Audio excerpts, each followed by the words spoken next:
আজকে তোমাদের সাথে দারুণ দুটো ড্রিঙ্কের রেসিপি আমি শেয়ার করছি। আমরা কখনো রেস্টুরেন্টে গেলে আমাদের যেরকম ওয়েলকাম ড্রিঙ্ক দেয় না, ঠিক সেরকমই খেতে অসাধারণ খেতে হয়। আর একটা ড্রিঙ্ক আমি তোমাদেরকে একটু হেলদি ওয়েতে দেখাবো। তো প্রথমে এটা দেখে নাও, আমি এখানে 1 কাপ তরমুজ নিয়েছি, দিয়ে একটা মিক্সচার জারে তরমুজটা অ্যাড করে দিলাম, দিয়ে দিলাম পুদিনা পাতা, দিয়ে দিলাম চাট মশলা, আর এখানে 1 টেবিল চামচ মতন আমি চিনি দিলাম। এটার একটা পেস্ট তৈরি করে নিতে হবে। এরপর একটা গ্লাস নিতে হবে, তার মধ্যে অ্যাড করে দিলাম লেবু টুকরো একটা, সেটাকে না ভারী একটা কিছু দিয়ে এরকম একটুখানি চিপে দিতে হবে যাতে রসটা অল্প বেরিয়ে যায়। এরপরে একটা ছাঁকনি নিয়ে ওই পেস্ট করে রাখা তরমুজটাকে এখানে ভালোভাবে ছেঁকে নিতে হবে।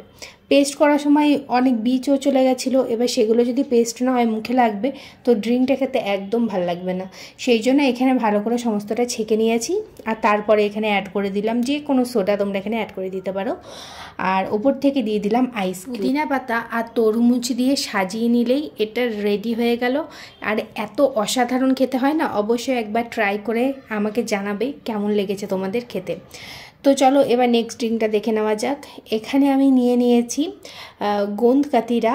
এটাকে আমি সারা রাত ভিজিয়ে রেখেছিলাম, যে কোনো দোকানে তোমরা পেয়ে যাবে, এরকম দেখতে হয়, দেখতেই পাচ্ছ।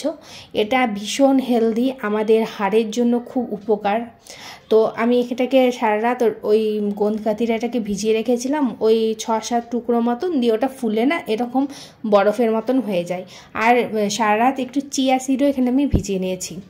এরপর একটা মিক্সচার জারে নিয়ে তরমুজ, পুদিনা পাতা, আর এখানে আমি চিনি অ্যাড করছি না, যেহেতু এটা একটু হেলদি ওয়েতে আমি বানাচ্ছি। এখানে আমি গুড় অ্যাড করলাম, ওটা তোমাদের স্বাদ অনুযায়ী তোমরা এখানে ইউজ করতে পারো।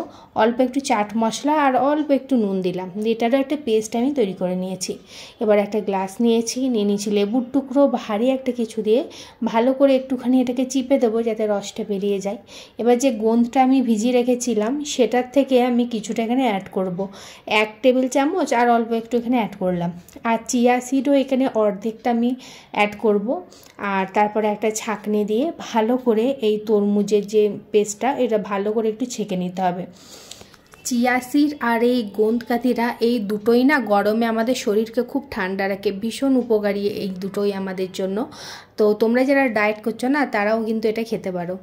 দিয়ে এটা ছেঁকে নেওয়ার পর ভালোভাবে একটুখানি মিশিয়ে নিয়েছি। আর উপর দিক থেকে আইস কিউব দিয়ে দিয়েছি অনেকগুলো, কেননা গরমে একটু ঠান্ডা ঠান্ডা খেতে ভালো লাগে তো। আর সাজাবার জন্য একটা তরমুজের টুকরো এখানে দিয়ে দিয়েছি। ব্যাস, এটাও রেডি হয়ে গেছে। তো দুটো রেসিপির মধ্যে কোনটা তোমাদের বেশি ভালো লাগলো সেটা কমেন্ট করে অবশ্যই জানাবে। আর ভিডিও ভালো লাগলে আমার পেজটাকে প্লিজ একটু ফলো করে পাশে থেকো। ইউটিউব থেকে দেখলে চ্যানেলটা সাবস্ক্রাইব করে পাশে থেকো।